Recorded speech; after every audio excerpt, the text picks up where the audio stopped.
আলোচনা করবেন। উনি প্রথমে একটু বলবেন, তারপরে আমরা কিছু প্রশ্ন নেব। আপনারা হিন্দিতে বলতে পারেন, বাংলায় বলতে পারেন, যে কোনো ভাষায় প্রশ্নটা করতে পারেন। তো সেটা নিয়ে কিছু অমিত জি প্লিজ স্টার্ট। চালু করো ভাই মাইক।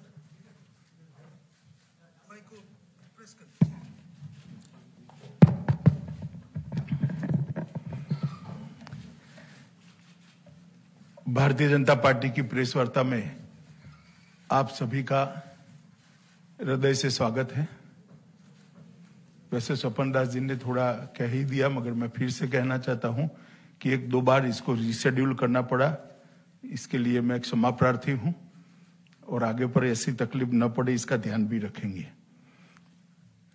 मित्रों, आज मेरा आपकी ये प्रेस कॉन्फ्रेंस के बाद और एक दो मीटिंग कर कर बंगाल का 2 दिन का दौरा मेरा समाप्त हो जाएगा। ये 2 दिन में 4 विभागों के भारतीय जनता पार्टी के कार्यकर्ता और अलग अलग समाज के कार्यकर्ताओं को मिलना हुआ। लगभग 180 से ज्यादा संस्थाओं के प्रतिनिधियों को भी एक हॉल के अंदर 2 तरफा संवाद भी हुआ है और इससे बंगाल की जो परिस्थिति मेरे ध्यान में आई है, मैं इसको आपके सामने रखना चाहता हूं। वैसे भी पार्टी से समय समय पर बंगाल की परिस्थिति के बारे में जानकारी आती ही है। 2010 में बड़े चाव के साथ 11 अप्रैल में मां माटी और मानुष के नारे के साथ बंगाल के अंदर परिवर्तन किया था।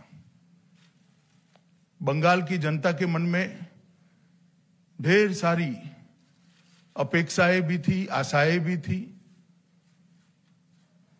और वो चाहते थे कि उनकी संवेदनाओं को उचित प्रतिसाद मिले, प्रॉपर रिस्पांस मिले। एक लंबे समय के 3 दशक के कम्युनिस्ट शासन से बिल्कुल त्रस्त होकर तृणमूल कांग्रेस और उसकी नेत्री ममता बनर्जी के हाथ में बंगाल की सत्ताओं के सूत्र बंगाल की जनता ने दिए थे। मगर आज जब पीछे मुड़कर 10 साल के बाद देखते हैं तो मां माटी और मानुष का नारा तुष्टीकरण, तानाशाही और टोलबाजी में परिवर्तित हो गया है। जो अपेक्षाएं रखी गई थी किसी भी मानांक में तृणमूल सरकार और राज्य की मुख्यमंत्री अपेक्षाओं को पूर्ण करने में खरी नहीं उतरी है। वादे जो हुए वो खोखले साबित हुए और अपेक्षा निराशा में परिवर्तित हुई है और आशा सरकार के प्रति क्रोध और गुस्से में तब्दील हो गई है और जनता में एक अजीब प्रकार का वातावरण देखने को मिलता है। मैं जहां जहां गया सैकड़ों की, हजारों की संख्या में लोग रोड पर आए हुए थे। जब वो भारत माता की जय, वंदे मातरम और जय श्री राम के नारे लगाते थे तो हमारे स्वागत के लिए कम थे, ममता जी पर गुस्से के कारण ज्यादा दिखाई पड़ते थे। एक आंख में तो ममता सरकार की विफलताएं और असंवेदनशील शासन के प्रति गुस्सा दिखाई पड़ता था और दूसरी आंख में मोदी जी के नेतृत्व में भारतीय जनता पार्टी ही इसको बदल सकती है, ऐसी आशा दिखाई पड़ती थी। इसका कारण है बीजेपी का एक ट्रैक रिकॉर्ड है। जहां जहां भारतीय जनता पार्टी का शासन रहा, चाहे वो बीमारू राज्य हो, पहले बिहार, राजस्थान, मध्य प्रदेश और छत्तीसगढ़ हमारा शासन आया, वहां पर हमने स्थिति को बदला है। गुजरात के अंदर भी स्थिति कोई अंदर परिवर्तन लाए हैं। देश के अंदर सुशासन का एक नया मार्ग भारतीय जनता पार्टी ने मल्टी पार्टी डेमोक्रेटिक सिस्टम के अंदर सेट किया है। और केंद्र में भी मोदी जी की सरकार बनने के बाद 5 ही साल में लगभग 60 करोड़ गरीबों के जीवन स्तर को ऊपर उठाने का काम भारतीय जनता पार्टी की सरकार ने किया। चाहे धन धन का अकाउंट देना हो, उसको अर्थतंत्र के साथ जोड़ना हो, चाहे घर देना हो, घर के अंदर गैस का सिलेंडर देना हो, बिजली देनी है, शौचालय देना है और अब शुद्ध पीने का पानी देना है। किसानों को हर साल 6,000 रुपया देना और गरीबों को 5 लाख तक की स्वास्थ्य की सुविधाएं देना, एक नया आशा का संचार 60 करोड़ गरीबों के लिए किया है। और मैं बंगाल की जनता को आश्वस्त करने आया हूं कि आपने कांग्रेस को भी एक मौका दिया, कम्युनिस्टों को भी मौके बार बार दिए और 2 बार ममता दीदी को भी दिया। एक मौका मोदी जी के नेतृत्व में भारतीय जनता पार्टी को दे दीजिए। हम 5 साल में सोनार बांग्ला बनाने का आपको वादा करते हैं। हमारा लक्ष्य स्पष्ट है, बंगाल के अंदर विकास हो, देश की सीमाएं सुरक्षित हो, बंगाल के अंदर घुसपैठ रुके। तृणमूल कांग्रेस का एकमात्र लक्ष्य है, दीदी का एकमात्र लक्ष्य है कि अगली टर्म में भतीजे को मुख्यमंत्री बना देना। अब बंगाल की जनता को तय करना है कि परिवारवाद चाहिए या विकासवाद चाहिए। बैड एडमिनिस्ट्रेशन का एक नया सूत्रपात, एक नया अध्याय ममता बनर्जी के नेतृत्व में बना है। उन्होंने एडमिनिस्ट्रेशन का राजनीतिकरण कर दिया है, राजनीति का अपराधीकरण कर दिया है और भ्रष्टाचार को इंस्टीट्यूशनलाइज कर दिया है। और शायद ही कोई राज्य में ये तीनों चीजें हुई होगी। एक भी होती थी तो राज्य के पतन के लिए वो जिम्मेदार होती थी। यहां तीनों की तीनों चीजें बहुत स्किलफुली और बहुत सफल तरीके से ममता जी ने आरोपित करी है, प्रत्यारोपित करी है। मैं फिर से रिपीट करना चाहूंगा, एडमिनिस्ट्रेशन का संपूर्ण राजनीतिकरण करा है, राजनीति का संपूर्ण अपराधीकरण करा है और भ्रष्टाचार को इंस्टीट्यूशनलाइज करने का काम ममता बनर्जी ने किया है। भ्रष्टाचार के उदाहरण मैं देना नहीं चाहता, कई बार मैं बंगाल की जनता और आप लोगों के सामने बोल चुका हूं, पूरी सूची है मेरे पास, आप पूछोगे सवाल में तो बता भी दूंगा। मगर साइक्लोन और कोरोना की महामारी में भी, सहायता में भी भ्रष्टाचार करने से तृणमूल की कैडर नहीं चुकी है, पीछे नहीं पड़ी है। ये इसका सबसे निकृष्ट और लेटेस्ट उदाहरण है। तुष्टीकरण से बंगाल की जनता के बहुत बड़े वर्ग के मन में क्या हम सेकंड ग्रेड सिटीजन है, ऐसा असुरक्षा का भाव खड़ा हुआ है। ढेर सारे मामले हैं तुष्टीकरण के, और तुष्टीकरण यहां तक पहुंचा कि एक प्रकार से बंगाल में 3 कानून हैं, एक अपने भतीजे के लिए, दूसरा अपनी वोट बैंक के लिए और तीसरा आम बंगाली के लिए। शायद ही देश में कोई एक राज्य होगा जहां 3 कानून चलते होंगे। कानून की पुस्तक में तो एक ही कानून है, मगर इंप्लीमेंटेशन के लिए 3 कानून है। भतीजे के लिए अलग है, अपनी वोट बैंक के लिए, वोट बैंक से आप समझ ही रहे हो मैं क्या कह रहा हूं, और बंगाल की जनता के लिए एक अलग कानून है। इस प्रकार का शासन शायद ही हमने देखा है। अभी अभी मैंने देखा ममता दीदी गड्ढे भरने का वादा कर रही है। मेरा उनसे विनम्र सलाह है, मैं आयु में छोटा हूं मगर राजनीति बहुत देखी है मैंने, पूरा देश घुमा हूं, कि दीदी अब गड्ढे भरने से कुछ नहीं होगा, जनता के भरोसे में बड़ा गड्ढा भर गया है, वो 6 माह में कभी भरा नहीं जा सकता। तो अब आप निरर्थक प्रयास रहने दीजिए। महिला सुरक्षा एक महत्वपूर्ण मुद्दा होगा। मैं अभी आया तो उन्होंने कोई और राज्यों के बलात्कार के उदाहरण देकर सोशल मीडिया में कुछ सवाल खड़े किए। मैं आज ममता दीदी को शार्प क्वेश्चन पूछना चाहता हूं कि 2018 के बाद आपने नेशनल क्राइम रिकॉर्ड ब्यूरो को आपके राज्य के, बंगाल के गुनाह के आंकड़े, क्राइम का रिकॉर्ड क्यों नहीं भेजा है? क्या छिपाना है आपको और क्यों छिपाना है? देश की जनता, दुनिया और बंगाल की जनता जानना चाहती है कि बंगाल के लॉ एंड ऑर्डर की सिचुएशन क्या है। क्यों आप नेशनल क्राइम रिकॉर्ड ब्यूरो को सब राज्य अपने आंकड़े भेजते हैं? भेजना नहीं चाहती हूं। मेरे पास 2018 के आंकड़े हैं। तृणमूल कांग्रेस के कार्यकर्ता, चूंकि मैं देश का गृह मंत्री हूं, मुझे पूछते हैं कि भाजपा शासित राज्य में क्या है। इसका जवाब वो राज्य में जाकर हम देंगे, और अगर किसी को चर्चा करनी है तो वो राज्य में हमारे आने के पहले के आंकड़े और आज के आंकड़े ही लेकर मेरा युवा मोर्चा का कार्यकर्ता आ जाए, और ममता दी उनके आने के पहले के और अभी के आंकड़े लेकर बंगाल के आ जाए। हम चर्चा करने के लिए दो हाथ करने के लिए तैयार हैं। मैं कुछ आंकड़े देना चाहता हूं, 2018 के ही है, बाद में देते नहीं है।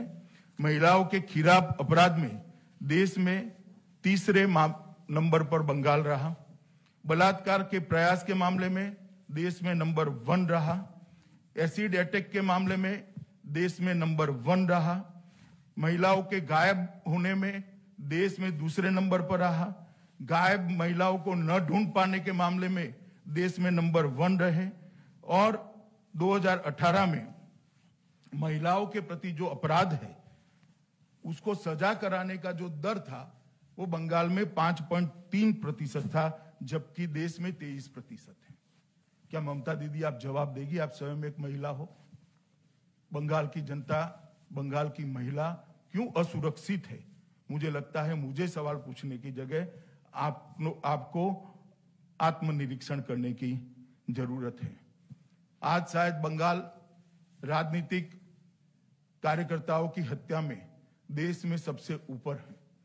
विगत 2.5 साल के अंदर भारतीय जनता पार्टी के 100 से ज्यादा कार्यकर्ताओं की हत्या हुई है। मैं बंगाल के मुख्यमंत्री को कहना चाहती हूं कि आप इस पर एक व्हाइट पेपर निकालना चाहेगी क्या?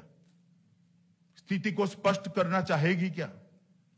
कितने राजनीतिक कार्यकर्ता, चाहे वो भाजपा के हो, चाहे कम्युनिस्ट पार्टी के हो, चाहे कांग्रेस के हो, या तो आरटीआई एक्टिविस्ट हो, कितने लोगों की हत्या हुई? एफआईआर रजिस्टर होने के बाद कितने लोगों को अरेस्ट किया गया? कितने लोगों को चालान करे गए और कितने लोगों को सजा करा पाए? आपको आश्चर्य होगा, अधिकांश केसों के अंदर अरेस्ट ही नहीं हुई, चार्जशीट ही नहीं हुई। इस प्रकार का शासन बंगाल का भला नहीं कर सकता। घुसपैठ बेरोक टोक चल रही है। जिस देश की, जिस राज्य की सीमाएं सुरक्षित न हो, वो राज्य में विकास कोई मायने नहीं रखता है। मोदी जी का एक ट्रैक रिकॉर्ड रहा है। मोदी जी ने बंगाल के विकास के लिए ढेर सारे काम किए हैं। मेरे पास पूरा सूची है, मगर मैं इसमें समय ज्यादा देना नहीं चाहता। मेरी पार्टी की ओर से सूची आपको प्रेस नोट के साथ एनक्लोज कर दे दी जाएगी। मगर मैं इतना ही कहना चाहता हूं, बंगाल में एक ऐसी सरकार ला दीजिए जो मोदी जी के विकास के प्रयासों को बंगाल की जनता तक पहुंचाए, क्योंकि 80 से ज्यादा केंद्रीय योजनाओं का इंप्लीमेंटेशन पूरे देश में सबसे पुअर है, सबसे खराब है तो बंगाल में है। मैं 2 ही योजनाओं का आपको उदाहरण देना चाहता हूं। प्रधानमंत्री आयुष्मान भारत योजना एक ऐसी योजना है जिसके तहत देश के 60 करोड़ गरीबों को 5 लाख तक का सारा स्वास्थ्य का खर्चा फ्री ऑफ कॉस्ट भारत सरकार दे रही है। और अब तक लगभग 1.5 करोड़ लोगों ने अपने ऑपरेशन आयुष्मान भारत योजना के तहत करा दिए है। मगर दुर्भाग्य की बात है कि बंगाल के एक भी व्यक्ति इसमें ऑपरेशन नहीं कर पाई। किसान सम्मान निधि, हर किसान के खाते में सीधा 6,000 रुपया, कोई बीच में कैडर नहीं है, कोई टोलबाजी नहीं है, कोई कमीशन नहीं है। बैंक अकाउंट में सीधा 6,000 रुपया मोदी जी भेजते हैं, मगर यहां से किसानों की सूची और बैंक अकाउंट नहीं देते हैं। अब तक 95,000 करोड़ रुपया देश भर के किसानों को गया है, मगर बंगाल के किसानों को कुछ नहीं मिला है। मैं पूछना चाहता हूं, बंगाल के किसान का गुनाह क्या है? क्यों उसको ये 6,000 रुपया नहीं मिलता है? क्यों बंगाल के गरीब को ये 5 लाख तक की सुविधा नहीं मिलती है? ऐसी ढेर सारी योजना है और हर महीने एक पत्र लिखती है कि ये पैसा हमें दे दो। मुझे तो कोई आपत्ति नहीं है, मगर इसके रूल्स बने हैं देश भर में। हमारे एक कार्यकर्ता ने कहा कि साहब ये क्यों मांग रही है, आपको मालूम है? मैं नहीं मांगता, मैं नहीं समझता क्यों मांग रही है। मैं कहना नहीं चाहता, क्योंकि सार्वजनिक जीवन की सूचिता ही नहीं रहती। ये पैसा कैडर की भेंट चढ़ जाएगा अगर उनके हाथ में गया तो। मगर मैं बंगाल के किसानों को आश्वस्त करना चाहता हूं, आप चिंता मत करिए। मई के बाद आपके अकाउंट में ये पैसा सीधा मोदी जी भेजने की व्यवस्था करेंगे और आपके अकाउंट में पैसा आएगा, क्योंकि मई के बाद यहां पर भारतीय जनता पार्टी की सरकार बनानी है। मित्रों, योजनाओं के नाम बदलकर अपने नाम पर रखना और अपनी योजना कर प्रचारित करना, इससे बंगाल का भला नहीं होगा। समग्र स्थिति का विहंगावलोकन अगर करते हैं, उसका एक असेसमेंट लेते हैं, जायजा लेते हैं, तो ये निश्चित रूप से मैं आपको कहता हूं कि आने वाले चुनाव में बंगाल में हम 200 से ज्यादा सीटों के साथ भारतीय जनता पार्टी की सरकार बनाने जा रहे हैं। 200 सीट। ये सभागार के अंदर बहुत सारे पत्रकार हैं। जब प्रेस क्लब के हॉल के अंदर मैंने 22 सीटें कही थी, आपके चेहरे की मैंने मुस्कान देखी थी। इस बार आप नहीं हंसते हो, इतना अच्छा है, क्योंकि 18 सीटें हम जीत चुके हैं। मैं फिर से एक बार रिपीट करना चाहता हूं कि इस बार मुस्कुराने का टाइम मेरा है। 200 से ज्यादा सीटें जीतकर भारतीय जनता पार्टी यहां सरकार बनाने जा रही है और यहां पर तृणमूल का शासन समाप्त होने जा रहा है। ये बंगाल की जनता का मिजाज है, मोदी जी के प्रति बंगाल की जनता का विश्वास है और मोदी जी को बंगाल की जनता का आशीर्वाद है। जिस जनता ने लोकसभा में इतना अच्छा प्रतिसाद दिया है, वो जनता बंगाल के भले के लिए भी हमें जरूर एक मौका देगी, इसका मेरा भरोसा है। मैं फिर से बंगाल की जनता को करबद्ध निवेदन करने आया हूं कि आप भारतीय जनता पार्टी को एक मौका दीजिए।